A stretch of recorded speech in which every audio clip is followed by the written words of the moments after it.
I know there's like different schools of thought around business and like, "Hey, you should just do a boring business. It doesn't matter if you love it or not. It doesn't matter if you're passionate or not."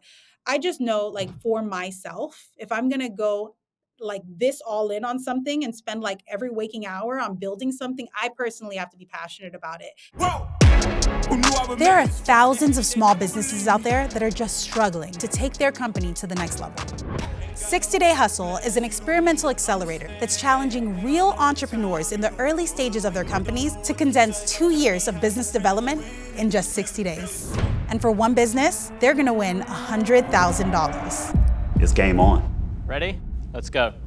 Oh my God. It's literally like gotta learn everything on the go. Your girl is stressed. It's like challenge after challenge after challenge after challenge. It didn't feel like it was authentic of what your product is. I came all the way from Atlanta. I am not going home tomorrow. One great thing about this accelerator program, whether they win or lose, is they're going to be equipped with the tools to go out and be more successful. We're bringing in some of the best minds in business to coach these entrepreneurs to success. I think we have a lot of work to do, and I understand you have this really big challenge. The most important thing they should get from doing this is to speak about their products and solutions in a clear and compelling way. If we could take what we learned and apply it to our sales, it'll explode our sales. I just had the biggest week of my business life by like 3x. Woo! Once you figure out what works, pedal to the metal. I'm in it for the growth. We're going to push them, we're going to challenge them. It won't be easy, but if they succeed, their business will change forever. You are a winner. Thank you. And we're going to do it all in only 60 days. The winner of 60-Day Hustle is... Michelle, it is so nice to get to meet you. So nice to talk to you. It's been a long project and a delight to see this project come to fruition. So did someone pitch 60-Day Hustle to you? Or that was... No, we created it. So Chris and I created 60-Day Hustle. So that was a very... entrepreneurship is a volatile like journey, right? And when you look at like TV and film and what audiences really love and what we lean into, of course, you want to see the stakes and the ups and the downs.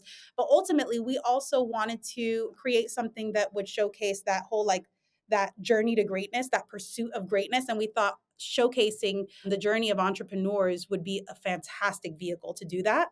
But yeah, it was all about a balance of what's going to be really entertaining for the audience, but what is real to the true journey of an entrepreneur. We didn't want gimmicks. We didn't want people, no shade to any other shows or anything like that, but we didn't want people like climbing ropes. Like, you're not doing that to grow your business. Like, you know what I mean? So we just wanted to make sure it was like real to the experience and that these entrepreneurs were going to actually have a chance to grow while they were on the show. And that was also a risk. Like, we had no idea it would rise to the occasion and would it even work? Like, I remember day one, we were like, will this? Like, oh my God, I'm nervous. Like, will this actually work? Like, can this happen? And I'll just say, like, it was pretty freaking epic. Well, and it's fun to talk to you in this phase. We're like, we obviously know quite a bit, but I haven't seen the show yet. But I am curious in just reaching out to Teachable or wanting to partner on this, why... Yeah. What about educational entrepreneurs was attractive to you, and why was that a focus of bringing Chris and Rudy and people like that onto the show? Yep. Well, the first thing we knew is that we wanted to make sure that this would, one, be an entertaining experience for the audience, but also that through watching the show, they could grow and that they would learn and that they could take actionable steps away from the show and implement that into their own business or their life or their, the journey that they're on, whatever that looks like. So we wanted a partner that stands for that literally is a facilitator of that. And so Teachable was absolutely perfect. And you'll see it in the show, but it comes together so amazing. And one of the things that we love about Teachable is, they actually, work with creators that have so much knowledge and they empower those creators to share that knowledge. And so what better source to go to first than, Teachable to collaborate with people that could share their knowledge and for the audience and for our entrepreneurs. So then as someone with a keen eye for learning and just absorbing, when you're producing the show, as a creator yourself, an entrepreneur yourself, what was it like to watch that? And what did you learn just personally? Yeah, I mean, honestly, it was so great. It was really cool because there's so much going on, as you can imagine, on a production, and I'm moving at lightning speed. I'm actually in the show as well, so acting as executive producer and also on camera.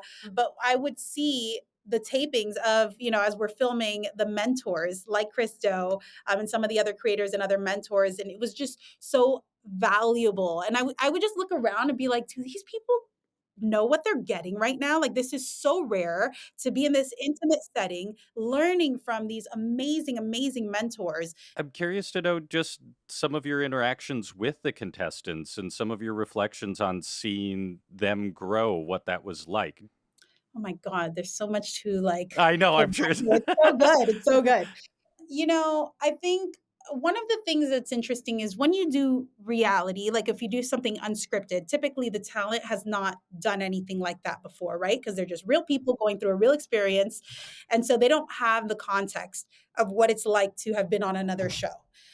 So the cast isn't even aware of so much of what went into thinking about the experience. A lot of because, having myself been on the other side of it with being on American Idol and things like that, and our team really caring at the core, like we want to make sure these are people, and ultimately we want them to have a good experience too. It's entertainment, but we do want this to be something that feels like a real human experience for everyone. So that whole thing was very intentional for us, and that's why things like making sure that they grew or that they had the ability to grow because we brought resources to the table was important. We could have easily done like a 10-minute mentorship, right? With a mentor, and then just been like, okay, that's all we need for camera and we're out. But a lot of these were like, we brought on people and it was like 2 hours, and like they were really getting so much knowledge. And again, things that, we've paid thousands and thousands of dollars for. So that was like a big piece of it. It's like, this is not just for the camera. Let's make sure that it actually has an impact on their lives. So that was the first piece of that. And that was just like the intention from the beginning. Specifically with this show, not all of the others, but this one, because I was also on camera, that I had to maintain a bit more distance than maybe I would have wanted to, just because I was a judge on the show. I couldn't ever, of course, they would come and ask questions, and I'm like, I can't tell you that, guys. No, don't try it, please. It's so funny. So, and they would always like, if they see me pass by in the studio, I could tell they're like analyzing, like, I'm like, oh my gosh, I'm gonna go What's the other way. Michelle think? Yeah. Yeah. Yeah, but it's only because, I was on camera and I was also one of the judges on the show. Um, but really at the end of the day, it was also like really cool to see them go through the experience and see them grow and see them form relationships with each other, see them form relationships with the other judges, with the mentors that came and all of that good stuff. It was amazing. There was a girl, Nikki. So you'll see Nikki and Tiffany from Went There Love That. We love them. They were on the show, a fantastic business. But they wrote, Nikki and Tiffany, they wrote handwritten cards to everyone in our team, which I thought was so special. I still have it. I have it in my office. But it was those things that made me feel like I love these people and I just want them to win. And this was amazing. There was so much joy around what we were doing. So it sounds like all the contestants, I'm sure you did this just choosing who was going to be on the show, but showed up with the potential to win. And I'm curious can you describe a thing that they all had in common? Yeah, I think one of the things we were looking for was passion, for sure. Because we knew that like if we're about to put these people through 60 days of like this intense like thing, they got to be passionate about what they're building. Because if not, you're gonna throw in the towel. You're like, actually, it's not worth it. So we were looking for people that really actually were passionate about what they were building. And we were also looking for people that we had a sense that they would be able to grow, that there was like an openness to grow, because we were gonna challenge, some of their ways of thinking, introduce new things that they hadn't experienced before or done before. So just looking at, is this someone that could potentially play ball? And at the same time, if someone doesn't play ball, honestly, it's kind of good for TV anyway. But we definitely we did want most people to have the potential of actually having success on the show. So when the show is live, August 8th on Amazon Prime, do you have any fun little Easter eggs or things that people should look out for in the show? Favorite episodes, things like that? I think, oh my God, it's funny because you know what started happening? Episode 2 was so good. in terms of I won't give it away, but something happens the second half of episode 2. And I remember I wasn't a judge for that episode, and I was watching all the monitors, and I just remember this moment of what happened towards the end, and it was like it was so intense. I felt like my heart in my throat and then in my stomach. It was really intense. And I was just like, oh my gosh. But that was the beginning of seeing the stakes start to rise in the show. So episode 2 was like really good. And then episode 3 was great because we actually got to see how the world responds to them. And like, it wasn't just about them pitching themselves, and it wasn't about, certain things. We actually got to see it in real time. Like, does this work or not? Like, are you showing up or not? And do people resonate or not? And it was, pretty high stakes, but not necessarily Easter eggs. I would just say it's cool because episode 1 is really strong, but once you get into episode 2 and beyond, like the stakes just get higher. Michelle, we have to wrap up, unfortunately, but it's been a We'll go out delight. for I lunch or know, something. I know.